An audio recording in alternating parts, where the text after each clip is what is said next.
22장 3절부터 11절의 말씀입니다.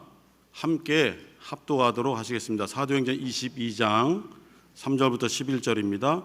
시작. 나는 유대인으로 길리기아 다소에서 났고 이 성에서 자라 가말리엘의 문화에서 우리 조상들의 율법의 엄한 교훈을 받았고 오늘 너희 모든 사람처럼 하나님께 대하여 열심하는 자라. 내가 이 돌을 핍박하여 사람을 죽이기까지 하고 남녀를 결박하여 옥에 넘겼노니 이에 대제사장과 모든 장로들이 내 증인이라.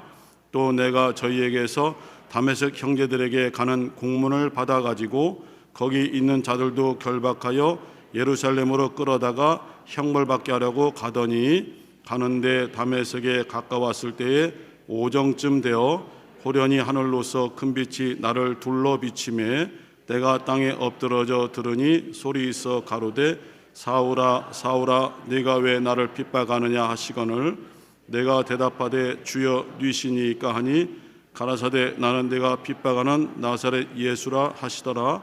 나와 함께 있는 사람들이 빛을 보면서도 내가 가로되 주여 무엇을 하리이까 주께서 가라사대 일어나 다메섹으로 돌아가라. 정한 바 너의 모든 행할 것 거기서 누가 이루리라 하시거늘 나는 그 빛의 광채를 인하여 볼 수 없게 되었으므로 나와 함께 있는 사람들의 손에 끌려 다메섹에 들어갔노라. 아멘. 오늘 말씀의 제목은 바울에게 비친 주님의 빛입니다. 제가 약간 후유증이 있어서 몸에 좀 힘이 없고 목소리가 좋지 않아서 여러분들에게 조금 불편을 드릴 수 있습니다. 양해 부탁드리겠습니다. 우리가 바울에 대해서는 너무너무 잘 알고 있죠.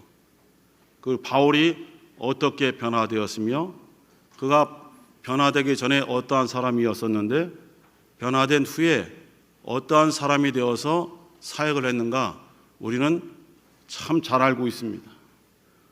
바울도 오늘 이 본문을 통해서 자신의 삶의 변화를 짧은 그 문구를 통해서 간증하고 있습니다. 보통 바울이 주님을 만나기 전에는 사울이라는 히브리식 유대식 이름으로 불리웠습니다. 물론 우리가 흔히 쉽게 설명하기 위해서 사울이 예수님 만나고 바울이 되었다 이렇게 표현을 많이 하지만 실제로는 그는 태어나면서 두 가지 이름을 동시에 가지고 있습니다. 하나는 히브리인이기 때문에 당연히 히브리식 이름을 지어줬고 또는 그는 날 때부터 로마 시민권을 가지고 있지 않습니까? 그리고 헬라 문화를 가지고 로마 전역에서 활동하기 위해서는 헬라식 또는 로마식 이름이 필요하기 때문에 바울이라는 이름이 함께 그에게 주어졌던 것입니다. 그런데 성경은 바울이 예수를 만나기 전에 바울이라는 이름을 쓰지 않고 고의적으로 사울이라는 이름을 쓰고 있고 예수를 만난 다음에 바울이라는 이름을 쓰고 있습니다. 그것도 어떤 하나님의 뜻이 다 있는 것이죠. 사소한 것이든 큰 것이든 결코 우연이라든가 또는 상황적인 어떤 특징이 있는 것은 아니라고 생각합니다. 조그만 일에도 우리에게는 우연이 있는 것이 아니라 주님의 섭리 아래 주님의 인도하심이 있고 우리가 어떤 사람을 만나든지 어떤 일에 처하든지 어떠한 상황에 놓이든지 그것은 어쩔 수 없이 일어난 상황이고 어쩔 수 없이 만날 수밖에 없는 사람이라고 생각할 수 있지만은 사실은 모든 것이 다 그 크신 하나님의 모든 계획 속에 이미 정해진 바가 되는 것입니다. 바울은 그것을 늦게 깨달았죠. 그래서 갈라디아서에서 고백하기를 나는 모태 어머니 태로부터 하나님 앞에 택함을 받았다라고 고백했습니다. 실제로는 오늘의 이 말씀처럼 다메섹으로 가는 길 중에서 주님을 만나고 그가 이방인의 사도로 택함 받은 것을 우리가 다 알고 있습니다. 그러나 바울은 성령의 감동으로 주님의 말씀을 하나씩 하나씩 깨달아가면서 자신의 모습을 지켜보니 다메섹 도상에서 내가 주님께 택함 받은 줄 알았는데 사실은 그 이전에 내가 태어나기도 전에 어머니 이 태숙에 잉태되었을 때에 이미 하나님께서는 이방인의 사도로 쓰시려고 나를 택하셨다, 이렇게 고백하고 있습니다. 그러므로 자기가 태어난 것 자체도 우연한 출생, 부모와의 관계 속에서 태어난 출생으로 보지 않고 하나님께서 정하신 바요, 하나님께서 자기를 이끌어 가시는 그러한 계획 속에서 자기가 출생했고, 다메섹 도상에서 예수를 만나기 전까지의 삶도 내 열심으로, 내 뜻대로, 내 계획대로 잘 걸어온 줄 알았는데 그 모든 것이 하나님의 은혜였고 하나님의 인도하심이었다는 그것을 깨닫고 고백하게 된 것입니다. 우리에게도 이러한 믿음의 고백이 필요하다고 생각합니다. 어떤 때는 나의 열심, 나의 자랑, 나의 배경, 나의 여러 가지 삶의 노하우가 주님께 쓰임받았다라고 생각하고 뿌듯해할 때도 있지만은 결코 그렇지 않은 것입니다. 하나님께서 우리 삶 가운데, 우리의 인생 가운데 정말 함께하지 않고 우리를 한 걸음 한 걸음 인도하지 않으셨다라면 결코 우리는 오늘 이 시간, 이 자리에서 함께 개영 예배를 드릴 수 없는 것입니다. 모든 예배가 다 귀하지만, 모든 예배가 다 소중하지만 우리가 예배를 드리는 이 장소에서 하나님이 사랑하는 귀한 성도들과 함께 예배를 드리지만 그것을 잘 느끼지 못한 때가 많이 있었음을 고백합니다. 하나님의 말씀을 듣기 위해서 기도하고 준비하고 바라보면서 나아간 적이 많이 있었지만 내 옆에 있는 귀한 주님이 피로 사신 주님의 귀한 제자들, 하나님의 형상의 모양을 닮은 하나님의 귀한 사람들을 관심 있게 대하지 못하고 보지 못한 것을 또한 고백합니다. 그런데 어느 순간 어쩌면 우리가 비슷한 시간대에 그 모든 것들을 다시 볼 수 있는 기회가 생겼고 우리는 그 기회를 놓치지 않고 참여함으로써 나 영혼, 우리 가정 참 소중하지만 내 옆에 있는 성도들의 심령, 가정도 매우 소중하다는 것을 비로소 깨닫게 된 것입니다. 그래서 우리는 함께 하려고 하는 것입니다. 힘들고 어렵지만 여러 가지 자기의 생각과 뜻과 맞지 아니하면은 이렇게 말하고 저렇게 말할 수 있지만은 그래도 우리가 이곳에서 함께 하려는 것은 그래도 소중하다는 것을 깨달았기 때문인 것입니다. 바울은 유대인입니다. 히브리인이죠. 그것도 그냥 히브리인이 아니라 그 당시에 가장 뛰어나다고 이름난 가말리엘이라는 율법 선생님 밑에서 공부한 것을 자랑할 만큼 율법에 완전히 올인한 그러한 사람이었습니다. 그리고 자신을 생각할 때에 율법에 대하여 많이 준비된 것으로 바울은 생각했습니다. 그리고 율법적으로 모든 것을 바라보면서 다른 유대인들도 열심이지만은 나도 하나님께 대하여 열심을 가진 자라는 것을 그는 고백하고 있습니다. 그래서 바울이 말하기를 나는 이렇게 하나님께 대하여 열심을 가졌고 율법의 그 어려운 엄격한 훈련과 교훈을 철저히 내가 배우고 훈련받았고 또 많은 사람들을 가르치고 이끌어갈 수 있는 지도자급에 올랐다. 그래서 자기가 준비하고 자기가 성장하고 자기가 모든 것을 갖춘 것으로 그렇게 생각했습니다. 그럴 수 있다고 봅니다. 하지만은 하나님께서는 아니다라고 말씀을 주신 거예요. 우리들 때로는 우리들의 학력이라든가 우리들의 생활 방식이라든가 가족관계, 친지관계가 다 다르기 때문에 우리들의 기준으로서 다른 가정을 판단한다는 것은 매우 잘못된 것입니다. 우리 한국의 입장에서 서로 다른 나라 민족들을 쉽게 판단한다는 것은 매우 잘못된 것입니다. 우리가 소중하듯 그들도 소중하고 우리 가정이 소중하듯 다른 가정도 매우 소중한 것입니다. 우리는 살아가면서 항상 여러 가지 면에서 여유가 있는 것은 아니었습니다. 그리고 지금도 여유가 없습니다. 그것은 물질적인 여유가 없는 것도 있고 마음의 여유가 없는 것도 있고 여러 가지 자녀들에 대한 계약에 대해서도 여유가 없습니다.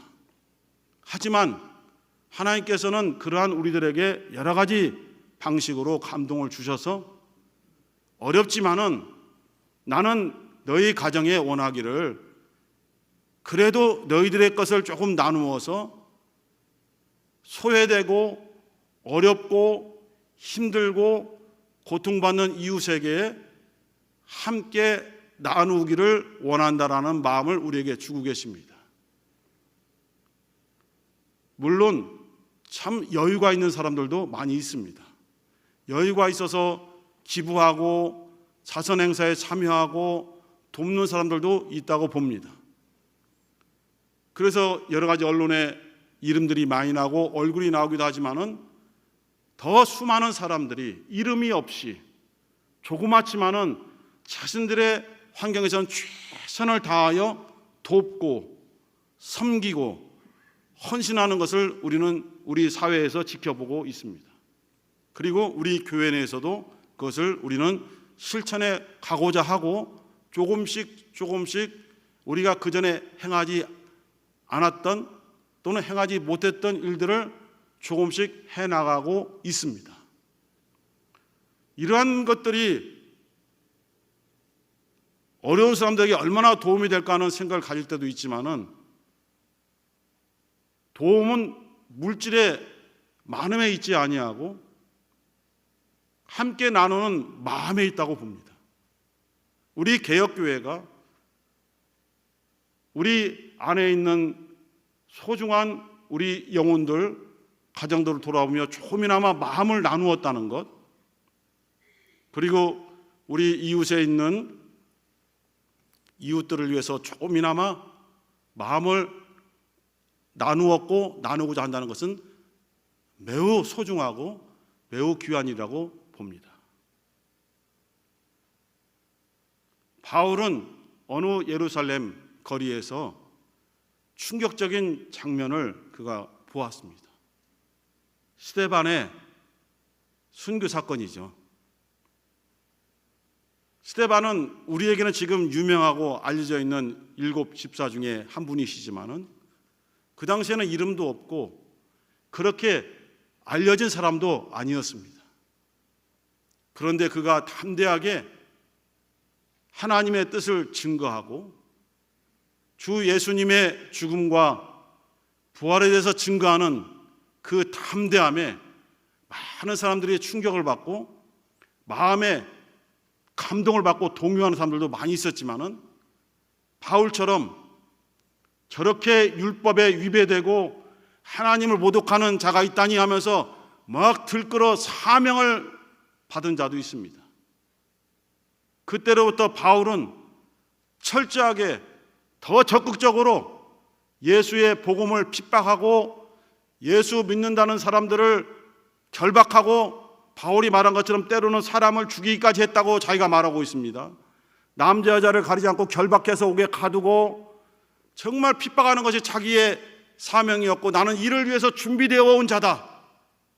나는 이렇게 율법에 위배되는 예수 믿는 사람들을 핍박하고 가두기 위해서 나는 철저하게 율법으로 준비된 자라고 생각했습니다. 내가 열심을 내지 아니하면 누가 열심을 낼 것인가 하는 사명을 가지고 그렇게 나서게 된 것이죠. 그리고 오늘 이 말씀 중에 그는 자발적으로 일을 했지만은 조금 더 권위를 갖추기 위해서 대제사장과 장로들에게 위임을 받았다고 했습니다. 이 당시에 유대의 가장 큰 단체는 기구는 산헤드린이라는 대제사장을 회장으로 하는, 의장으로 하는 놀라운 단체에서 정식 위임장을 받아서 예수 믿는 자를 핍박할 수 있는 그 권세를 받은 것입니다. 다메섹이 어디입니까? 시리아의 다마스커스 아니겠습니까? 그 지역에 예수 믿는 사람들이 있다는 걸 듣고 그 멀리까지 바울은 사명을 가지고 잡으러 갑니다. 한 사람이라도 내가 잡아서 그들을 잡아서 그곳에 결박하는 것이라 여기 써 있는 것처럼 자기가 말하기를 다메섹에 있는 예수 믿는 사람들을 결박해다가 예루살렘으로 끌고 와서 형벌을 받게 해야 되겠다. 이렇게 아주 사명감 가지고 나아갈 때에 주님께서 역사하신 것입니다. 갑자기 오정쯤에 큰 빛이 바울에게 둘러 비치게 된 것입니다. 태양빛이 아니죠. 한낮 12시에 밝지 않습니까? 그러한 밝은 환경 속에서도 바울을 뒤집어 풀 수 있는 강력한 빛이 바울을 비췄습니다. 물론 우리의 눈으로, 이 당시 사람들의 눈으로 실제 강력한 빛처럼 보일 수도 있지만은 사실은 주님의 생명이 바울에게 그냥 쏟아져 내려간 것입니다. 그는 두려워서 서 있을 수 없고 엎드러졌습니다. 그런데 그 빛만 보인 것이 아니라 그 빛과 함께 어떤 음성이 들리는데 사울아, 사울아, 어찌하여 너는 나를 핍박하느냐? 라는 음성이 들려왔을 때 엄청나게 놀랐죠. 우리라도 마찬가지였을 것입니다. 주여, 선생님, 누구십니까? 나는 네가 핍박하는 나사렛 예수니라. 그 한 말씀에 완전히 꼬꾸라지면서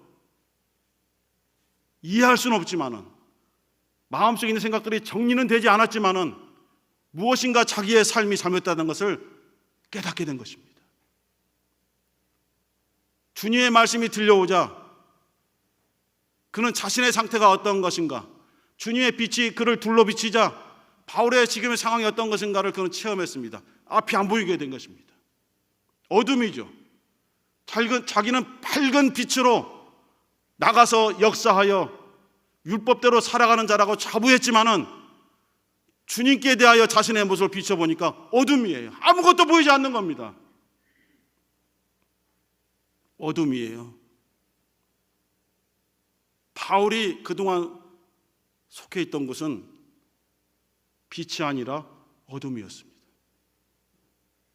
많은 사람들이 자신들이 빛 가운데서 일한다고 생각합니다.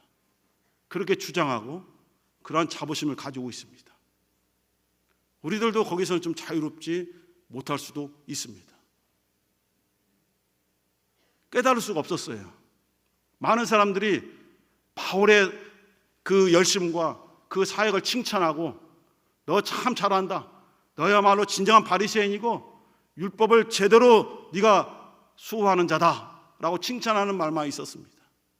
그런데 주님의 말씀이 사울에게, 바울에게 들려지고 주님께로부터 비춰지는 그 표현할 수 없는 빛이 바울을 비쳤을 때에 자기가 얼마나 어두운 흑암 속에 있었는가를 알게 된 거예요. 아무것도 보이지 않는 겁니다. 옆에 있는 사람조차 보이지 않습니다. 그것이 바울이 처해 있는 정말 그러한 영적인 흑암 상태였어요. 그것을 육신으로 체험하게 만드신 거예요. 천지창조를 보세요. 하나님이 가장 먼저 창조하신 것이 무엇입니까? 빛입니다. 가라사대 빛이 있으라. 왜 빛이 있으라 하십니까? 온통 어둠에 있거든요. 혼돈이고 공허하고 무질서 속에 있습니다. 빛이 비추지 아니하면은 모든 것들이 제자리에 있을 수가 없어요. 사사기에 하나님을 잃어버린 사람들이 하나님의 뜻에 따르지 아니하고 각각 자기의 소견대로 자기가 옳다라고 생각하고 그렇게 행하다가 계속 하나님께 심판당하고 어려움을 당했습니다. 하나님의 빛이, 하나님의 말씀이 임하지 아니하면은 자기가 하는 것이 다 옳다라고 생각해요. 자기가 지금 하고 있는 사역들이 다 옳다라고 생각해요. 자기의 위치가 다 옳다라고 생각해요. 그러나 하나님의 빛이 비치면서 창조가 진행되면서 모든 것이 하나님의 뜻대로 자리를 잡아가고 하나님의 뜻대로 운행을 해가고 이렇게 해서 질서가 잡혀져 갑니다. 요한복음 1장에도 마찬가지입니다. 태초에 말씀이 계시니라. 이 말씀이 하나님과 함께 계시니 이 말씀은 곧 하나님이시니라 말씀하셨고, 이어서 4절에 요한복음 1장 4절에 그 말씀 안에 생명이 있으니 이 생명은 사람들의 빛이라 말씀했어요.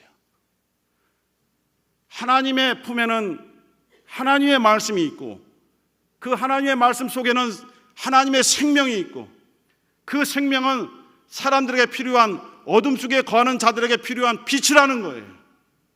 그런데도 많은 사람들이 이 빛 가운데로 나오지 않는 거예요. 왜 그렇습니까? 다 드러나니까요.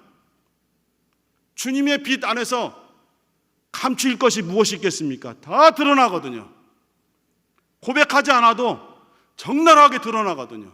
그것이 두렵고 그것이 부끄럽고 그것이 추하기 때문에 더 숨고자 하는 것입니다. 초막절이 왔습니다. 초막절이 무엇입니까? 이스라엘 백성들이 광야에서 40년 동안 고난받을 때에 집을 지을 수 있습니까? 안락한 처소를 그들이 꾸밀 수 있습니까? 간단한 풀, 나뭇가지를 지어다가 초막을 짓고 그 뜨거운 햇빛과 밤의 추위를 견디면서 40년을 살아왔지 않습니까? 그것을 잊지 말자고, 그러한 상황 속에서도 하나님께서 우리들을 지켜줬음을 잊지 말자고 기념하면서 계속 초막절을 지키면서 그 기간 동안에는 따뜻한 집안에 거주하지 않고 옥상이나 마당에 그런 나무집을 짓고 고난을 겪어가면서 하나님께서 우리를 도와주셨다, 하나님이 아니셨으면 우리가 이렇게 살 수 없다는 것을 고백하는 날이 초막절입니다. 초막절에 행해지는 큰 행사가, 예식이 세 가지가 있는데, 하나는 이와 같이 초막을 짓는 그러한 행사입니다. 그리고 하나는 우리가 잘 알고 있는 실로암, 연못에 가서 매일 제사장들과 또 레위인들이 나팔을 불면서 실로암 못에서 물을 길어다가 제단에 뿌리는, 그 물을 길어다 뿌리면서 우리 조상들이 광야에서 그 메마른 땅에서도 우리가 죽지 아니하고 갈증을 면할 수 있었던 것은 하나님께서 반석을 치셔서 그 물이 나올 수 없는 환경 속에서 물을 내어 우리를 먹여주신 것을 기념하면서 감사하는 그런 예식이 실로암 연못에서 물을 길어다가 물을 붓는 물 예식입니다. 또 하나는 불을 밝히는 예식이 있습니다. 성전 곳곳에 그 등잔불을, 거기다가 불을 밝혀서 계속 환하게 비추는 것입니다. 어두운 광야 속에서 얼마나 춥고 힘들고 무섭고 두려웠겠습니까? 지금 우리들은 밤이 되어도 24시간 밝은 환경 속에 살아가지만은 어떠한 건축물도 없고 사람들이 없습니다. 이스라엘 백성 이외에는 아무도 없습니다. 냉수들이 있고 전갈이 있고 엄청난 추위가 오는 그 밤에 향방을 알 수 없는 그곳에 그 성막에 있는 구름기둥 가운데 불이 밝혀지면서 불기둥이 치솟아 올랐어요. 그 불기둥을 바라보면서 이렇게 어두운 환경 속에서도 하나님은 우리와 함께 하신다는 것을 보고 그들은 마음의 평안을 가졌고 하나님께 감사하는 그런 기도를 올리면서 40년을 지내왔습니다. 그러한 불기둥을 기념하면서 그들이 초막절에 등불을 매일 밝혔던 것입니다. 그때 주님께서 말씀하신 거예요. 그런 상황 속에서 주님께서 말씀하시기를 나는 세상의 빛이다 라고 말씀하셨어요. 그 상황 속에서 요한복음 8장 12절에서 나는 이 세상의 빛이다. 누구든지 나를 따르는 자는 어둠에 거하지 아니하고 빛 가운데 거하리라 말씀을 주셨어요. 이 어둠 속에서 우리를 이끌어 가실 분은 빛 대신 주님밖에 없다는 것입니다. 어둠 속에 거하지 말고 자기의 행실을 정당화시키지 말고 자기의 생각, 자기의 비전, 자기의 꿈을 합리화시키지 말고 오직 빛 대신 주님께 나오라라고 말씀을 주시는 것입니다. 주님께서 갈릴리 바다를 거니시면서 베드로와 안드레를 부르셨습니다. 나를 따라오너라. 내가 너희들을 사람을 낚는 어부가 되게 하리라 라는 말씀이 주어졌을 때 그들은 모든 것을 포기하고 따라 나섰습니다. 요한과 야고보도 따라 나섰습니다. 왜 그랬을까요? 그들이 살고 있는 환경이 어둠이란 것을 주님의 말씀이 임하는 순간에 깨달은 거예요. 주님의 말씀이 귀로만 들린 것이 아니라 바울이 마치 다메섹 도상에서 엄청난 빛을 체험한 것처럼 베드로, 안드레, 요한, 야고보에게 빛으로 다가오게 된 것이에요. 나를 따라오너라. 나는 세상의 빛이다. 나를 따라오너라. 나를 따르면 더 이상 세상 가운데 거하지 않고 어둠 가운데 거하지 아니하고 빛 가운데 거하리라. 이 말씀을 듣고 아멘하고 따라 나서게 된 겁니다. 우리는 어떻게 해서 예수를 영접했습니까? 우리는 어떻게 해서 주님의 몸된 교회에 나와서 함께 예배하며 신앙생활을 하게 되었습니까? 여러 가지 체험이 있고 여러 가지 간증들이 있습니다. 그러나 공통된 것이 하나 있습니다. 각각 다른 사람들을 통해서 다른 환경에서 다른 체험을 가지고 주님을 만났고 교회에 나왔고 예배를 드렸지만은 다 똑같은 것이 있습니다.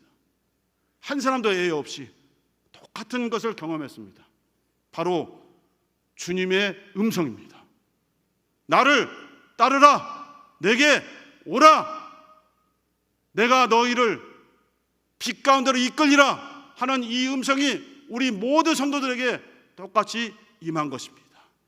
우리는 내가 기억을 하든 내가 인식을 하든 인식하지 못하든 그 음성을 듣고 주님의 빛을 목격하고 체험하고 따라 나선 것입니다. 직접 주님의 말씀과 주님의 빛을 깨달을 수 없을 때에 주님이 쓰시는 사람들을 통해서 전도했고 그의 모든 생활 속에서 주님께서 역사하셨고 그렇게 해서 이끌어내셨던 것인데 우리는 그 깊은 속에 있는 주님의 음성, 주님의 빛을 우리는 이 심령 속에 가지고 있는 것입니다. 세상에 나갈 수 없어요. 자꾸 세상 밖으로 나오라 유혹하지만은 우리는 이제 나갈 수 없습니다. 왜냐하면 우리는 어둠 가운데 거하지 아니하고 빛 가운데 거하기 때문입니다. 우리가 왜 개혁 가운데 나옵니까? 빛 가운데 거하기 위해서입니다. 빛 가운데 거하기 위해서 하나가 된 것입니다. 우리 서로 생각이 다르고 계획이 다르고 뜻이 다르다는 것을 인정합니다. 인정하지만 그것은 다른 것이지 틀린 것은 아니거든요. 이런 우리들이 함께하여서 개혁을 향해서 끝까지 가야 되지 않겠습니까? 주님께서 이끌어 가시는 개혁이라는 것을 우리가 확신한다면은 한 사람도 이 개혁에서 떨어져 나가서는 안 되는 것입니다. 우리는 함께해야 됩니다. 지금까지 함께해 왔습니다. 바울에게 비치신 주님의 빛이 지금 우리 모든 각 사람의 심령에 비치고 있는 것입니다. 크게 말하겠습니다. 주님의 빛이 우리 개혁 성락교회에 비치고 있는 것입니다. 이렇게 우리를 부르시면서 성락개혁교회야 또는 개혁 성락교회야 나를 따르라. 나를 따르면 너희들은 더 이상 어둠 가운데 거하지 아니하고 빛 가운데 거하리라. 주님께서 주신 말씀이기 때문에 이 체험 때문에 우리가 힘들고 눈물 흘리면서 싸우면서 고통스러우면서도 이렇게 올 수 있었던 것은 주님의 부르심 때문입니다. 사랑하는 개혁 성도 여러분, 주님의 부르심이 여러분의 심령 가운데 있다면은 끝까지, 힘들고 어렵더라도 끝까지 주님과 함께, 우리 성도들과 함께 하시기를 우리 주님 예수의 이름으로 간절히 축원합니다. 함께 기도하실 때에 주님의 부르심에 순종했습니다. 주님의 빛이 저를 비춰서 저를 변화시키셨습니다. 어둠 속에 거하던 저를 빛 가운데로 이끌어 주셨습니다. 주님께서 나를 따르라, 나를 따르는 자는 더 이상 어두움 가운데 거하지 아니하고 빛 가운데 거하리라 말씀 주셨사오니, 이 부르심에 우리가 함께 나온 자들입니다. 힘들고 어려운 일이 많을지라도 끝까지 주님의 빛 가운데 거할 수 있는 우리가 되게 하소서. 주여 한번 부르시고 기도하겠습니다.